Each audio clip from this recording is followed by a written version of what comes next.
Social മീഡിയയിൽ സജീവ ചർച്ചയായി തുടരുകയാണ് രേണു സുധിയും കുടുംബവും.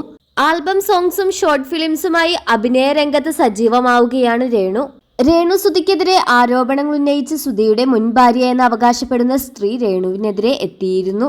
കൊല്ലം സുധിയുടെ രണ്ടാം ഭാര്യ താനായിരുന്നുവെന്നും താനുമായി പിരിഞ്ഞതിനു ശേഷമാണ് രേണുവിനെ സുധി വിവാഹം ചെയ്തത് എന്നും പേര് വെളിപ്പെടുത്താത്ത സ്ത്രീ വാദിച്ചു. കൊല്ലം സുധിയെയും രേണുവിനെയും കുറ്റപ്പെടുത്തുകയും ചെയ്തു.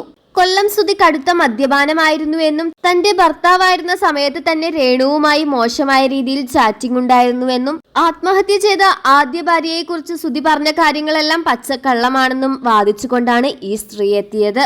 ഇപ്പോഴിതാ തന്റെ അച്ഛനെതിരെ ഉന്നയിച്ച ഈ വിഷയങ്ങളിൽ പ്രതികരിച്ച് സുധിയുടെ മകനായ കിച്ചു തന്നെ രംഗത്ത് വന്നിരിക്കുന്നു. അച്ഛനെ കുറിച്ച് ന്യൂസ് കേട്ട് കാണും. എനിക്കറിയാം എന്റെ അച്ഛനെ. ആ ഇന്റർവ്യൂ കുത്തിപ്പൊക്കി വീണ്ടും സംഭവമാക്കണമെന്ന് എനിക്കില്ല. അച്ഛനെ അറിയാവുന്നവർക്ക് അച്ഛൻ എങ്ങനെയാണെന്നറിയാം. ആരാണ് ജീവിതത്തിൽ ഇൻസ്പിറേഷൻ എന്ന് ചോദിച്ചപ്പോൾ അച്ഛൻ തന്നെയാണ് എന്നാണ് കിച്ചു മറുപടി നൽകിയത്. അമ്മയ്ക്ക് അഭിനയ രംഗത്ത് താല്പര്യമുണ്ടെങ്കിൽ അങ്ങനെ തന്നെ പോകട്ടെ. അമ്മയെ കളിയാക്കുന്നവരെ താൻ അംഗീകരിക്കുന്നില്ല എന്നും കിച്ചു പറയുന്നു. ഇപ്പോൾ ഇങ്ങനെ അഭിനയിച്ച് പിന്നീട് ഒരു അവസരം വരുമ്പോൾ അമ്മ നന്നായി ചെയ്യുമായിരിക്കുമെന്നും കിച്ചു ഇതിനോടകം തന്നെ കൂട്ടിച്ചേർത്തു.